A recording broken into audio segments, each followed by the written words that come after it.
Hi everyone, welcome to the Creative Economy Mapping Session. My name is Molayo Abrahams and I am thrilled to be your backstage host for this amazing event.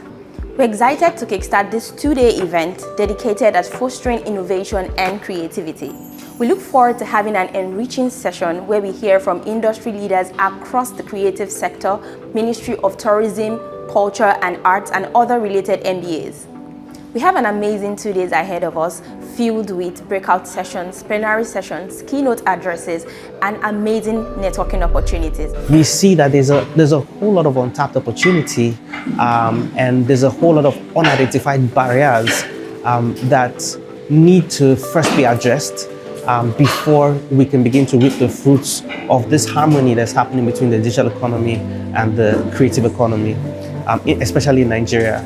And so we decided that we were going to do this as a pilot of 8 states, right? Lagos being one of them, to understand and map out the value chain within the creative ecosystem and the creative sector in the state. So what I expect is some hard questions to be asked and some hard questions to be answered.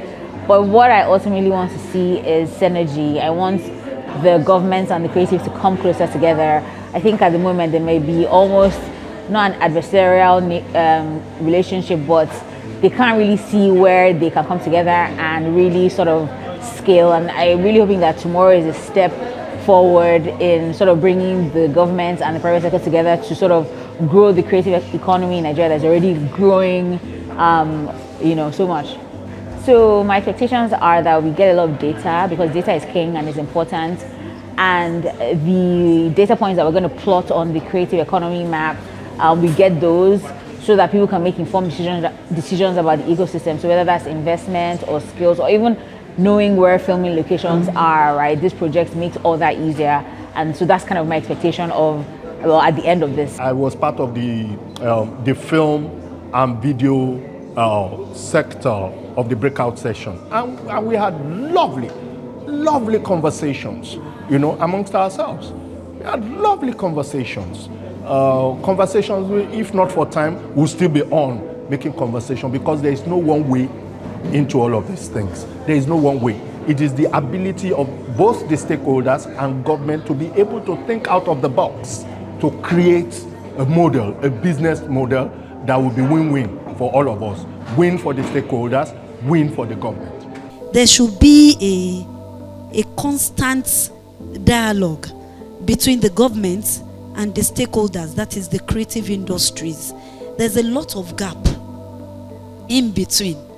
We would like to listen more to the creatives. I keep saying the government cannot do everything. Yes, but still we can meet at the middle and try and move the creative industry to where it should be. I've been a little bit schooled or educated to understand that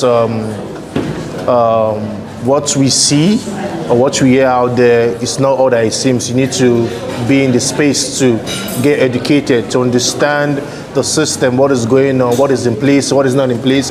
So that way you know how to follow up the policies on how to help yourself as a content creator out there.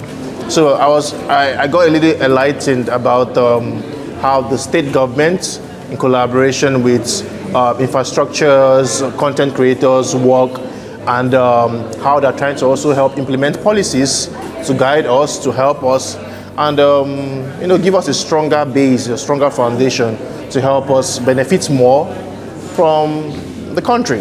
And those of us who work in that sector, who are the people that preach in your houses apart from Sunday, and even including Sunday, those of us must be properly remunerated so that we can do proper and qualitative stuff, because we're essentially the last frontier of upholding culture and values. Because if you born a child today, everything you're going to transmit to that child in terms of knowledge, in terms of anything, is going to be presented audiovisually. We're in that space, and we're saying that for as long as we create stories that are meant to enable us within our cultural matrix, it's important this sector is taken seriously, lest we just consume what other people give us, and we are stateless or directionless. We have a lot of young, talented designers in the market, but they don't have access to adequate funding. They don't have access to quality fashion education, because fashion is not just sewing. Fashion involves a lot in the value chain. Fashion involves understanding the business, creating designs, the craft of sewing, to mention but a few. After the focus session, I myself have gotten an understanding that I have work to do as an individual, and obviously the government have so much work to do. Today I was privileged to be in the music breakout section, and it was really, really enlightening and engaging. And we spoke about diverse issues, talked about structures, talked about policies, talked about the things that have been wrong and how they could be corrected. And my expectation is really high because I came here with so much expectation, hoping that the conversations will not end the way others have ended in the past. So I'm expecting implementation in the value chain mapping. I'm expecting that all that we've been able to put together as recommendations, will go beyond the level of talk into actual activation and implementation, so that at the end of the day, the entire ecosystem, I'm talking now about the entire creative ecosystem, can begin to see some semblance of value, real value for their creativity.